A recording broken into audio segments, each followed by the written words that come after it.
Bismillahirrahmanirrahim. Assalamualaikum warahmatullahi wabarakatuh. Alhamdulillahilladzi arsala rasulahu bil huda wa dinil haq liyudhhirahu 'ala ad-dini kullih wa kafa billahi shahida.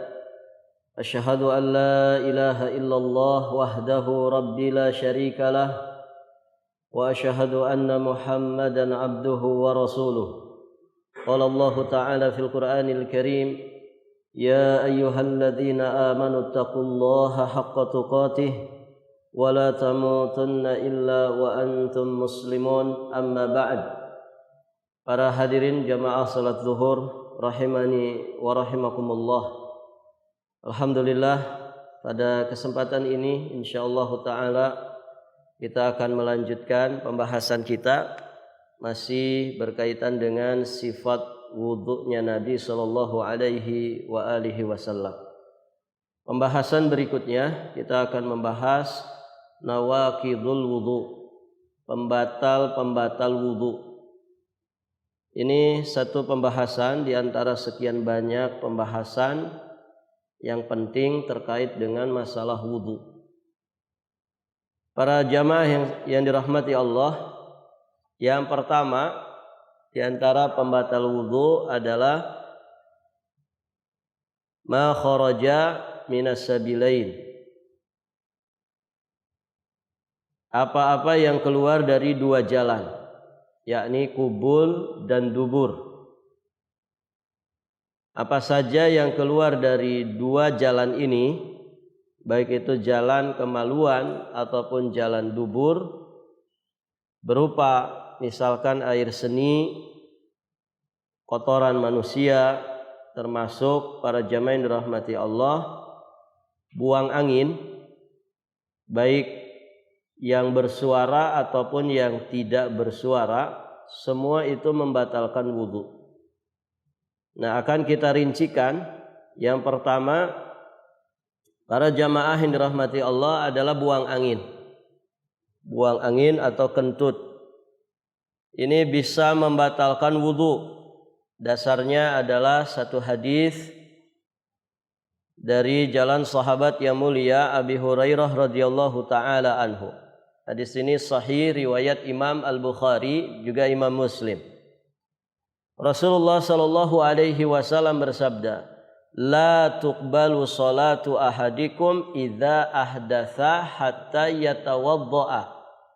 Salat salah seorang di antara kalian tidak akan diterima apabila dia berhadas sampai dia itu berwudu. Kemudian qala rajulun min Hadramaut, berkata seseorang dari Hadramaut, ya Abu Hurairah, wahai Abu Hurairah, apa itu yang disebut dengan hadas? Kemudian beliau menjawab, hadas itu adalah buang angin atau kentut, baik yang bersuara ataupun yang tidak bersuara. Maka dari sini para jamaah yang dirahmati Allah, buang angin itu bagian daripada pembatal wudu. Nah, istilah untuk buang angin ini dalam istilah bahasa Arab ada dua, ya. Ada yang disebut dengan durat, ini buang angin yang ada bunyinya. Ada juga yang disebut dengan fusa. Ya, fusa itu buang angin yang tidak ada bunyinya, tapi anginnya keluar, cuman tidak berbunyi. Taib, para jamaah yang dirahmati Allah. Untuk baunya, apakah bau ataukah tidak bau para jamaah? Selama angin itu keluar, maka sesungguhnya membatalkan wudu. Taib. Para jamaah yang dirahmati Allah, dan tentu orang itu kentut tandanya kan dua, Pak. Imma ada angin yang keluar, ya. Imma ada aroma bau yang kecium, atau ada bunyi. Nah, itu para jamaah. Ini tanda-tanda ketika orang itu dikatakan buang angin. Kemudian berikutnya, termasuk pembatal wudu adalah kencing dan buang air besar. Kencing, buang air besar kencing mengeluarkan air seni, buang air besar mengeluarkan tinja atau kotoran. Kedua-duanya membatalkan wudu. Dasarnya adalah firman Allah Subhanahu wa taala, "Au jaa ahadum minkum minal ghaid." Atau sehabis kalian itu buang air. Ketika Allah menjelaskan tentang perintah wudu, berwuduklah para jamaah dirahmati Allah, di antaranya setelah kita mendatangi ghaid, yakni setelah kita buang air. Buang air ada dua, ada besar, ada kecil. Kedua-duanya membatalkan wudu. Kemudian Nabi SAW juga bersabda, la wudu'a illa min sautin aw rihin. Tidak wajib berwudu kecuali karena ada suara atau ada bau. Ada suara atau ada bau. Itu yang dimaksud adalah buang angin. Taib. Imam An-Nawawi beliau berkata, yang keluar dari kemaluan laki-laki atau perempuan atau yang keluar dari duburnya, semua itu membatalkan wudu, baik berupa tinja, air kencing, kentut, baik itu berupa ulat, cacing, nanah, darah, kerikil, atau selain daripada itu. Tidak ada perbedaan antara yang jarang keluarnya dan yang sudah biasa keluarnya. Kalau kotoran dan air seni ini kan biasa ya, hari-hari. Normalnya berapa kali, Pak? Normal BAB berapa kali? Iya, dokter lebih tahu ya. Tapi ya sekitar 2 atau 3 kali sehari gitu ya. Kalau kelebihan normal tidak, sejam sekali gitu BAB, ini enggak normal, pasti diare dia. Taib. Tidak kurang dari itu juga tidak normal. Kurang dari itu juga tidak normal. Seminggu tidak BAB, kebayang. Gitu ya. Itu nasi kuning seminggu, ya, enggak keluar-keluar. Belum nanti makan siangnya, makan malamnya. Ini berarti orang nggak normal, sembelit namanya.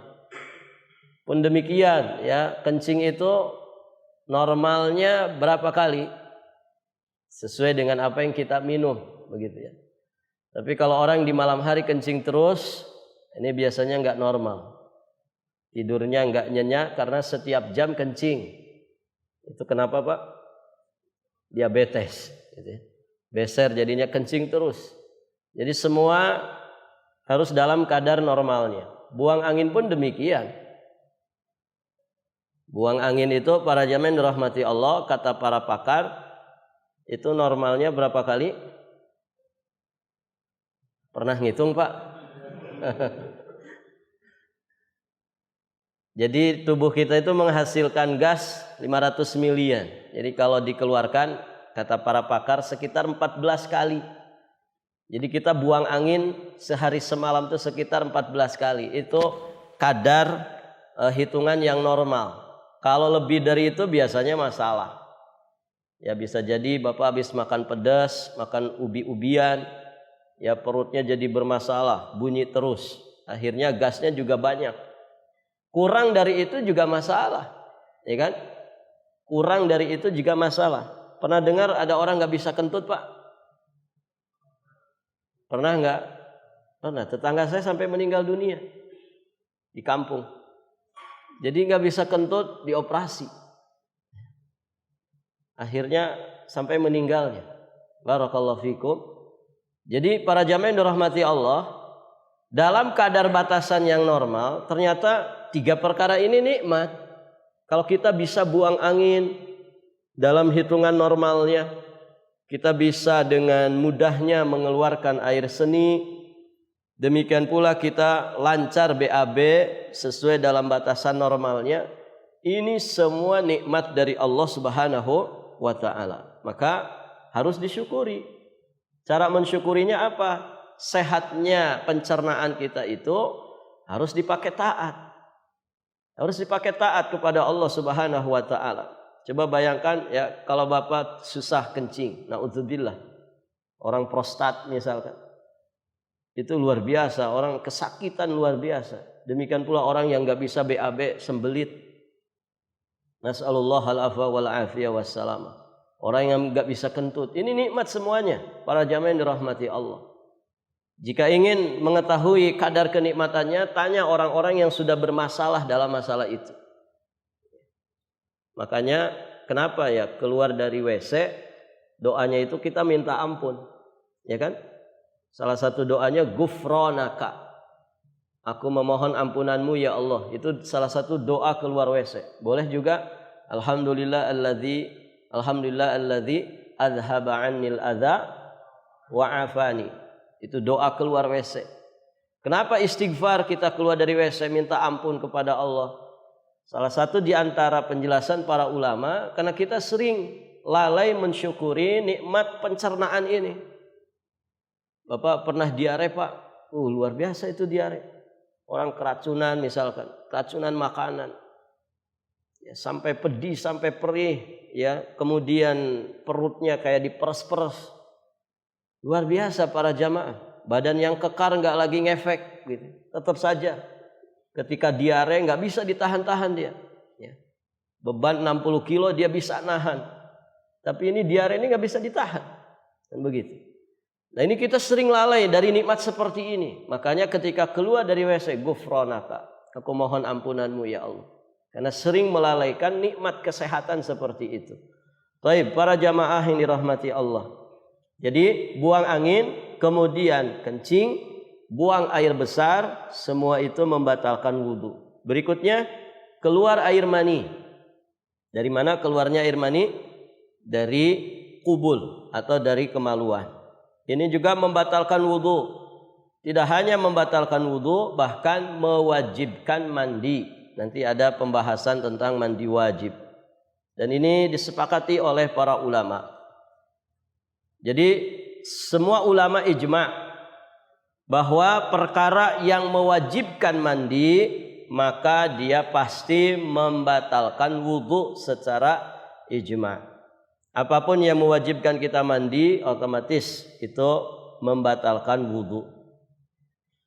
Mani sudah pernah kita bahas ya. Dia cairan berwarna putih kental keluar karena dorongan syahwat dan berakhir dengan rasa lemas bagi orang yang mengeluarkannya.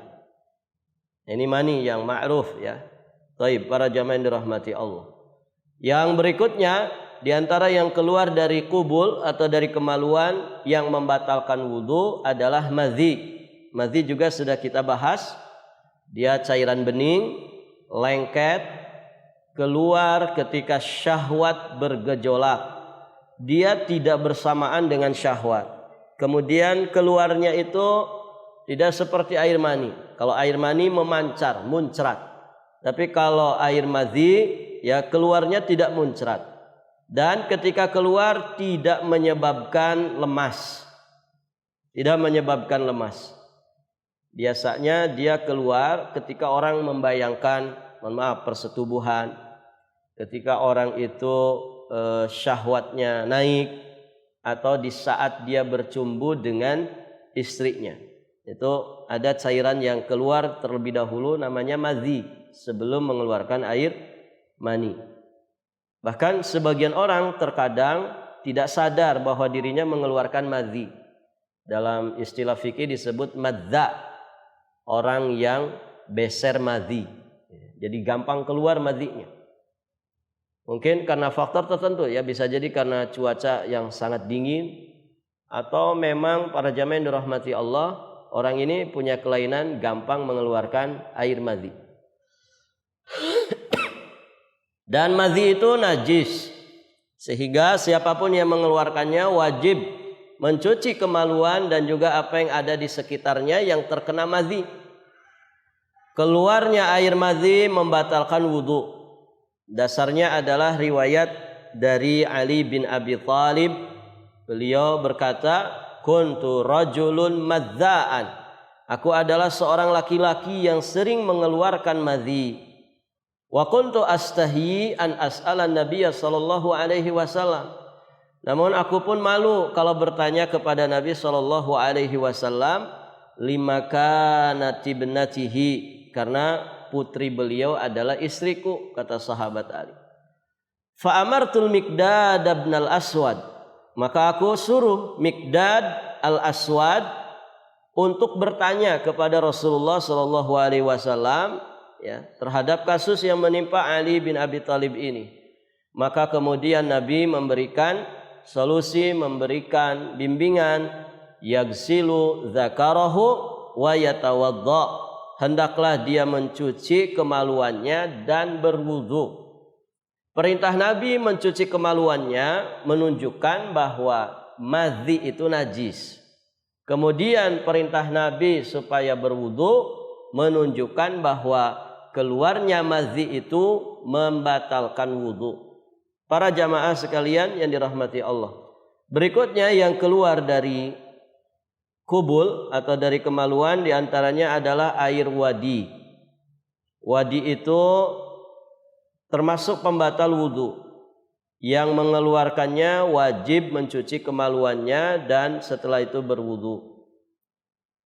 Air wadi para jamaah itu cairan bening yang agak kental, biasanya keluar setelah buang air kecil. Wadi itu najis. Yang mengeluarkannya wajib mencuci kemaluannya dan daerah sekitarnya yang terkena wadi tersebut. Ibnu Abbas radhiyallahu taala anhuma, beliau berkata, al-mani wal wadhi wal wadi. Amal mani fa huwa alladhi minhul ghusl. Mani, wadi dan madhi. Mani itu yang menyebabkan wajibnya mandi.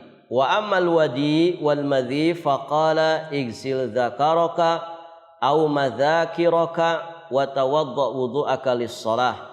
Adapun wadi dan madhi, Nabi bersabda, cucilah kemaluanmu atau daerah sekitarnya lalu berwudulah seperti wudu'mu untuk sholat. Taib. Jadi perintah Nabi untuk mencuci tadi ya menunjukkan najisnya. Kemudian perintah Nabi untuk tawadda atau berwudu menunjukkan bahwa keluarnya madi membatalkan wudu. Para jamaah sekalian yang dirahmati Allah.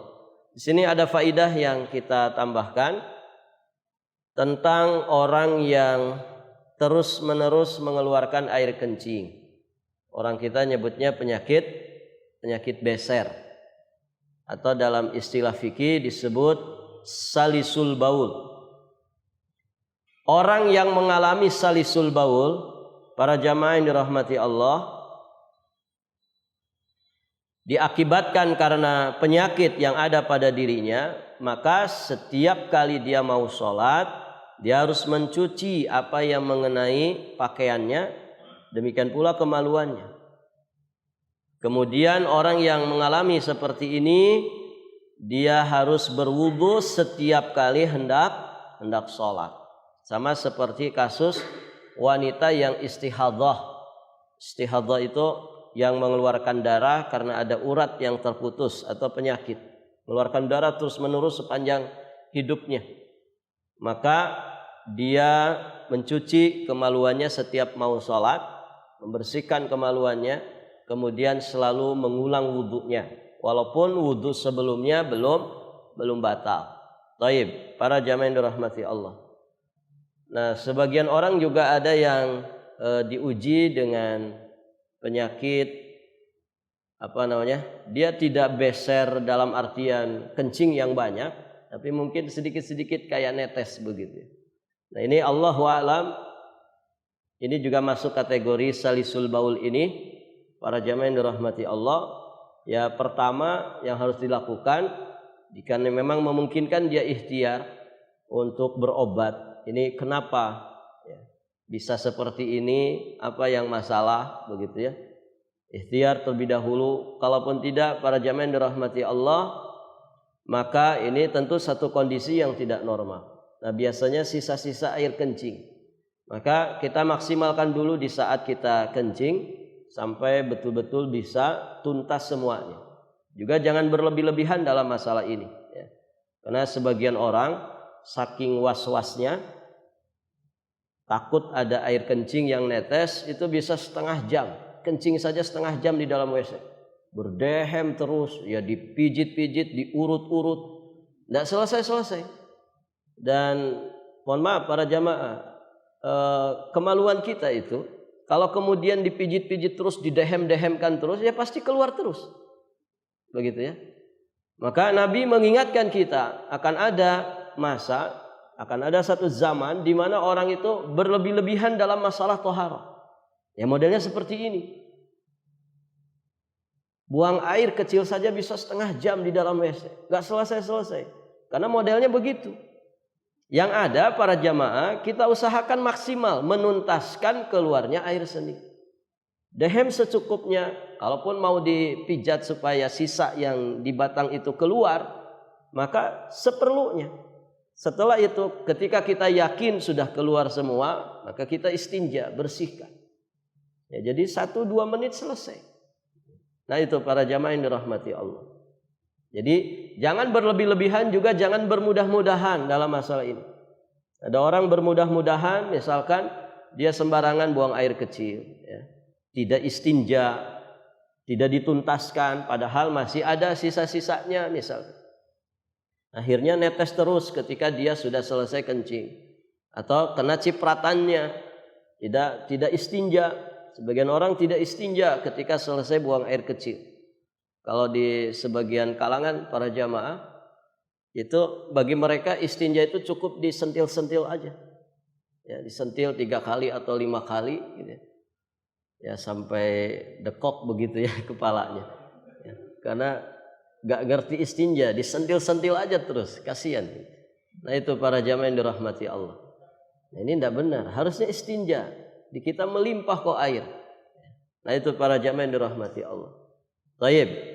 Jadi itu yang salisul baul. Sebagian penjelasan menyatakan orang yang sering muncul was-was, ragu apakah ini netes atau tidak, maka ketika dia sudah menuntaskan, yakin menuntaskan, buang air kecilnya, para jamaah yang dirahmati Allah, maka setelah itu dia cipratkan air. Dia cipratkan air. Ini untuk menghilangkan was-wasahnya. Karena masalah ini juga sering menjadi permainan setan. Kita sering diwaswasi untuk kemudian berlebih-lebihan dalam masalah ini. Maka sebagian penjelasan menyatakan setelah semuanya selesai istinja, maka diciprati. Ya, diciprati celana kita atau yang langsung bersentuhan dengan kemaluan kita. Kalau kita ya celana dalam ya, diciprati 3 kali cipratan. Itu untuk menghilangkan was-wasahnya. Dan setelah itu orang-orang yang salisul baul, maka dia tidak usah lagi memperdulikan apa yang keluar dari kemaluannya. Sama seperti orang yang istihadah. Karena ini penyakit para jamaah yang dirahmati Allah. Kemudian berikutnya, nah itu 5 perkara yang keluar dari kemaluan. Yang paling banyak keluar dari kemaluan. Kalau dari dubur, ada berapa Pak yang keluar? Dari dubur ya rata-rata tinja saja gitu ya, kotoran. Kalau kita sedang cacingan ya mungkin cacing ikut keluar gitu ya. Kalau ada virus mati ya juga ikut keluar dengan kotoran. Nah itu para jamaah. Yang keluar banyak itu dari kemaluan. Kalau dari dubur tinja saja. Taib. Dari kemaluan tadi 4 ya, mani, air kencing, madzi, kemudian wadi. Taib berikutnya, di antara pembatal wudu adalah tidur pulas. Tidur pulas sampai tidak sadarkan diri, tidur nyenyak, naumul mustaghraq, tidur nyenyak itu membatalkan wudu, baik dalam keadaan duduk nempel di atas lantai ataupun dia rebahan, ya sama saja. Kalau disebut tidur pulas, maka para jamaah yang dirahmati Allah, berarti dia dikatakan ya batal wudunya. Ini mohon perhatian ya.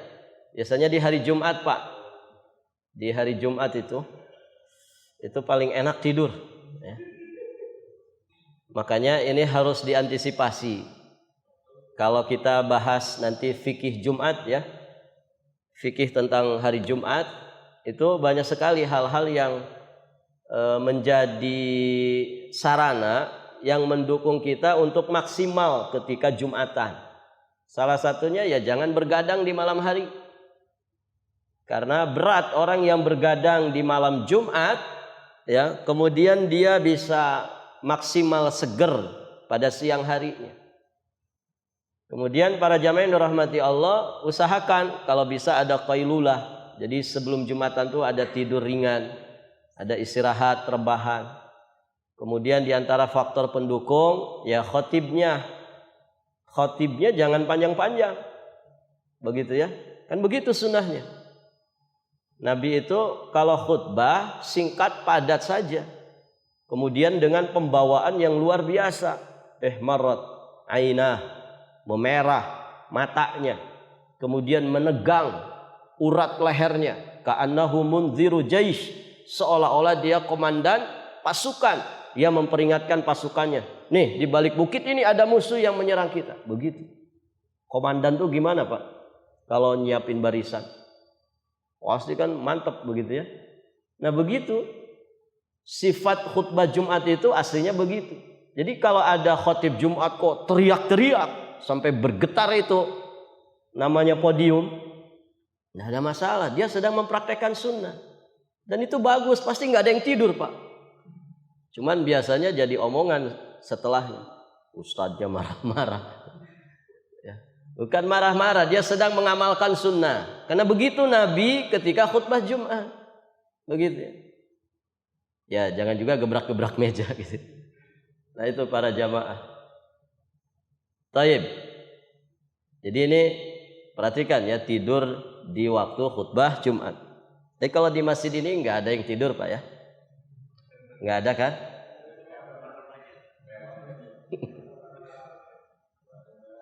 Ya kalau ngantuk-ngantuk lah 90% ya. Baik, para jamaah yang dirahmati Allah. Jadi ternyata tidur pulas ini membatalkan wudhu. Apa dasarnya? Dasarnya riwayat Ali bin Abi Thalib. Beliau berkata Rasulullah bersabda. Ini hadisnya Hasan, derajatnya Hasan. Kata Nabi, al-ain wika usahi, faman nama falyatawadda. Mata itu pengikat dubur. Mata kita ini pengawas dubur. Maka siapa saja yang tidur, hendaknya dia itu berwudu. Jadi kalau mata kita terjaga, apa yang keluar dari dubur, kira-kira terawasi enggak Pak? Terawasi. Tapi kalau mata kita tidak sedang terjaga alias tidur, para jamaah yang dirahmati Allah, maka apa yang keluar dari dubur biasanya tidak akan disadari. Kalau Bapak tidur pernah nggak dengar istri kentut gede banget sedang tidur? Ketika kita omelin habis tidur dia nggak ngaku. Kenapa nggak ngaku? Ya nggak sadar, orang tidur pulas. Dan itu termaafkan gitu ya. Diangkat pena dari orang yang tidur. Ya jangan dimarahin. Gitu. Yang harus dibenerin itu kalau disengaja gitu. Baik. Nah begitu para jamaah. Ciri tidur pulas itu apa Pak? Ciri tidur nyenyak, tidur pulas itu apa? Cirinya apa? Enggak dengar suara. Makanya kalau orang tidur dari awal khutbah sampai akhir khutbah, ketika selesai khutbah ditanya, tadi khatibnya bahas apa? Enggak tahu tuh.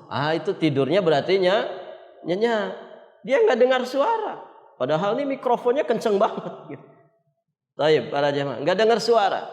Kemudian contoh ciri yang lainnya apa? Mengeluarkan air liur. Apa bahasa orang kita? Ngiler. Apa? Ngiler, iya Pak, ngiler ya. Ngeces atau ngiler. Nah itu para jamaah. Saya pernah lihat ya orang kayak gitu. Ya orang dandanannya itu luar biasa. Sorban di sini putih, jubah. Pas khutbah Jumat tertunduk. Ya kirain teh dengerin khutbah gitu khusyuk. Ada yang keluar dari mulutnya Pak. netes. Berarti ini orang tidur pulas. Nah, kalau orang tidur pulas seperti ini para jamaah, tanda-tanda tidur pulas, tidur nyenyak itu ada pada dirinya. Dia nggak dengar suara, dia nggak ngeh dengan apa yang ada di sekitar. Kemudian tanda nyenyak mengeluarkan air liur. Maka kalau dia terbangun, dia harus berwudu kembali. Berwudu kembali. Jadi Bapak kalau Jumatan ngelihat ada orang di samping tidur pulas nyenyak, ketika dikumandangkan iqamat sebelum sholat, ingatkan, Pak, tadi Bapak tidur pulas, wudu lagi. Wudu lagi. Nah itu para jamaah yang dirahmati Allah. Taib. Jadi kata Nabi, al-ain wika'us sahi. Mata itu pengawas dubur. Siapa saja yang tidur hendaknya dia berwudu. Barakallahu fikum. Taib, para jamaah yang dirahmati Allah.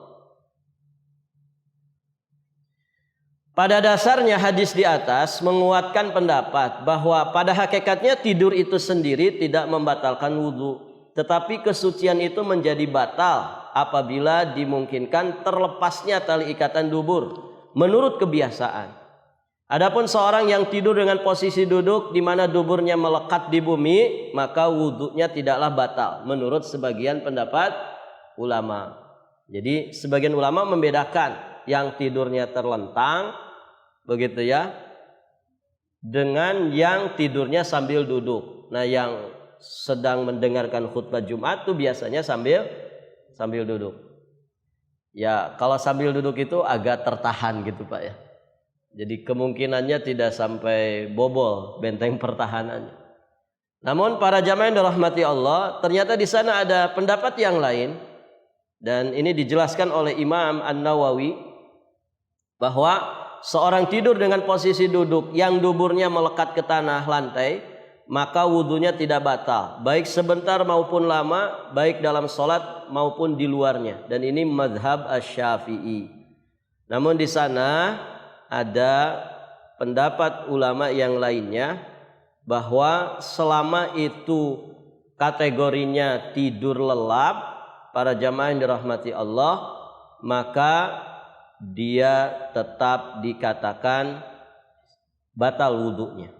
Karena di sana ada hadis Safwan bin Asal radhiyallahu taala anhu, beliau berkata, kana Nabi sallallahu alaihi wasallam ya'muruna idza kunna safaran alla nanzi'a khifafana salasata ayyam wa layaliyahunna illa min janabatin lakin min ghaitin wa baulin wa naumin. Rasulullah menyuruh kami apabila kami melakukan safar agar tidak melepaskan khuf, yakni sepatu kami selama 3 hari 3 malam, karena buang air besar atau kencing atau tidur, kecuali karena janabah. Nah, di dalam hadis ini tentang ngusap khuf ya. Kalau nggak salah sudah dibahas ya, atau nanti ada pembahasannya. Jadi kalau kita safar Pak, boleh wudu itu cuma ngusap khuf. Nanti ada cara-caranya. Ngusap khuf. Khuf itu sejenis sepatu kulit yang tipis yang biasa dipakai oleh orang Arab. Jadi kita tidak terlalu lumrah. Tapi juga bisa dikategorikan dengan kaos kaki atau sepatu. Nah itu kalau orang safar boleh 3 hari 3 malam. Ya, tidak dilepas. Jadi kalau berwudu cukup diusap bagian atasnya. Nah, Nabi memerintahkan untuk tidak melepas khuf tadi 3 hari 3 malam kalau orang itu buang air besar, kencing dan tidur.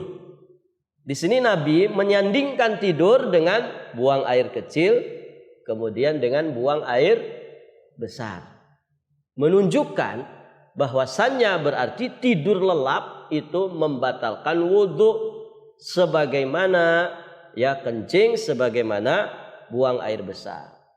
Jadi sekali lagi dalam hadis tadi Nabi menyamakan antara tidur nyenyak dengan kencing dan buang air besar sebagai pembatal wudu. Demikian para jamaah yang dirahmati Allah. Maka kesimpulannya, tidur lelap yang sampai tidak sadar sama sekali, nggak mendengar suara. Kalau ada sesuatu yang jatuh tidak kedengaran, sesuatu yang jatuh dari tangannya dia tidak sadar, pegang HP tadinya, kemudian jatuh sampai nggak sadar, itu tidur lelap. Atau keluar air liurnya, atau tanda-tanda apapun yang menunjukkan dia tidur lelap, maka batal wudunya dan dia harus berwudu kembali. Barakallahu fikum. Baik, para jamaah yang dirahmati Allah, sampai di sini pembahasan kita, semoga bermanfaat. Dan dengan demikian, kalau orang ngantuk batal tidak? Kalau ngantuk batal nggak Pak? Tidak, karena ngantuk itu berbeda dengan tidur lelap. Ya, manggut gitu ya. Ketika khotib naik masih ngeh nih. Oh, khotibnya Ustadz Fulan. Innal hamdalillahnya masih kedengaran. Ya. Oh, dia baca muqaddimahnya panjang gitu. Nah, pas segala puji milik Allah, salat dan salam sudah mulai tuh. Gitu. Sedang nggak sadar. Ya. Kemudian pembahasan pertama dari yang dibahas khotib, dia tidak ngeh. Tapi setelah itu dia sadar. Oh, si khotib sedang membahas takwa gitu ya. Oh, sedang membahas iman. 2 menit langsung gini lagi. Tertunduk lagi, nggak sadar lagi. 1 menit nggak sadar, kemudian sadar lagi ya. Nah, kalau begitu namanya apa? Apa namanya Pak? Ngantuk. Yang begitu ngantuk, manggut, sadar lagi, manggut, sadar lagi. Nah, ngantuk seperti itu tidak dikatakan sebagai tidur pulas, maka tidak membatalkan wudu. Jadi kalau nanti qomat, dia langsung berdiri ikut sholat tidak ada masalah. Tapi yang lelap banget, nyenyak banget, wudu lagi. Barakallahu fikum. Sampai di sini para jamaah, semoga bermanfaat. Insyaallah di kesempatan berikutnya kita bahas poin-poin yang lainnya yang termasuk pembatal wudu. Baik. Akhiru da'wana alhamdulillahi rabbil alamin. Ada pertanyaan? Silakan.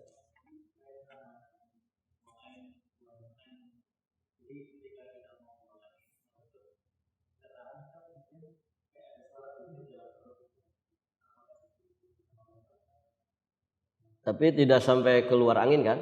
Enggak apa-apa. Kalau bunyi di perut, itu kadang di waktu normal saja perut kita bunyi, dan bunyinya seperti kentut memang.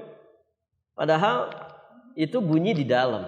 Nah, kalau bunyi di dalam berarti bukan keluar angin namanya, bukan buang angin. Tapi itu angin yang ada di dalam, gas yang ada di dalam berbunyi. Tidak ada masalah kalau itu. Nahan kentut ketika sholat boleh nggak? Boleh nggak Pak? Nahan kentut pernah Pak? Di injury time, tahiyat akhir, rokaatnya 4, ya. Imamnya sudah panjang lagi sholatnya, gitu ya. Ini tahiyat akhir nih, tiba-tiba bermasalah perutnya dan kebelet pengen buang angin, mau dibatalkan eman-eman begitu ya, sudah tinggal salam ini gitu ya, tahiyat akhir mau tidak dibatalkan juga kebelet banget sampai bergetar badannya gitu. Barakallahu fikum. Ini hukumnya apa Pak? Makruh. Kenapa makruh? Karena mengganggu konsentrasi. Terganggu tidak? Terganggu, karena fokus Bapak bukan lagi sholat. Fokus Bapak pasti ini bagaimana tidak jebol, begitu kan? Sampai kadang kita kesel sama imamnya kalau nggak salam gitu. Panjang banget, biasanya nggak panjang kayak gini gitu. Ayo aja ngedumel gitu, gara-gara kebelet, akhirnya rusak sholatnya. Nah itu para jamaah, jadi hukumnya makruh. Namun ada rincian sebetulnya. Imam As-San'ani merincikan, kalau pengen kentutnya itu masih dalam kategori ringan, ya, tidak ada mudafa'ah. Mudafa'ah itu ya kalau bahasa kita dorongan kuat, kebelet. Kan orang itu pengen kentut, ada yang kebelet, ada yang ringan-ringan saja pengennya. Nah, kalau yang pengennya itu ringan-ringan saja, kalau ditahan tidak akan mengganggu konsentrasinya, tidak ada masalah. Tapi kalau yang dengan dorongan, artinya kebelet banget, nah yang seperti itu Pak, itu yang benar dibatalkan. Ya, kita itu kan sering, aduh gimana sholat jamaah? Sholat jamaahnya tetap Bapak pahalanya sudah dicatat, karena ini kan uzur. Ya. Kemudian kita sering merasa, aduh malas nanti kalau ngulang lagi. Gitu. Ini kan sudah rakaat keempat. Nah kalau yang seperti ini was-wasah dari syaitan. Maka sampai dikatakan ciri kefakihan seseorang ketika dia mendahulukan menyelesaikan hajatnya daripada meneruskan sholatnya. Gitu. Jadi itu terjawab sudah. Jadi nggak ada alasan lagi Pak. Kalau Bapak kebelet pipis, kebelet buang angin, walaupun menjelang salam, tidak ada masalah. Batalkan saja sholatnya, batalkan. Ya.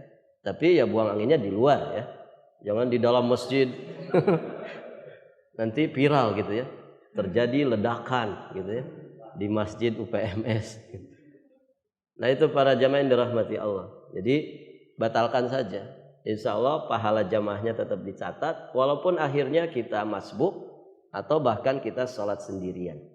Demikian para jamaah yang dirahmati Allah. Baik, saya kira cukup sampai di sini. Kita tutup dengan doa kafarah majelis. Subhanakallahumma bihamdik, asyhadu an la ilaha illa anta astaghfiruka wa atubu ilaik. Wassalamualaikum warahmatullahi wabarakatuh.